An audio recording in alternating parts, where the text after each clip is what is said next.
হরে কৃষ্ণা, জয় জগন্নাথ। আমরা মায়াপুর ধাম থেকে যাচ্ছি পুরী ধামে। ট্যাক্সি করে চলে এলাম হাওড়া, আর হাওড়া থেকে সাঁতরাগাছি হয়ে আমাদের ট্রেন। আমরা দুজনেই কিন্তু ঘুরতে ভীষণ ভালোবাসি, তাই কিছুদিন পর পর ঘুরতে না বেরোলে কেমন যেন বড্ড বোরিং লাগে। আর সব থেকে বড় কথা হচ্ছে এই সময়টা পুরী ধামে যাওয়ার জন্য একদম উপযুক্ত সময়। বাইরে হালকা হালকা কুয়াশা রয়েছে, সত্যি ভীষণ ভালো লাগছে। জয় জগন্নাথ। আমরা জোড়ায় জোড়ায় চলে এলাম পুরী ধামে। আর পুরী সমুদ্র মানে হচ্ছে বাঙালির একটা ইমোশন।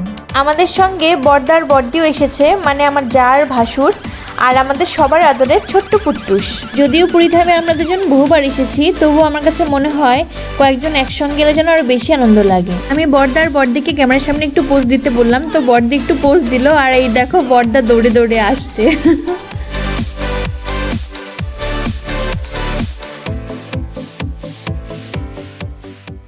অনেকবার পুরীতে এলেও এবারের আনন্দটা বেশ অন্যরকম ছিল।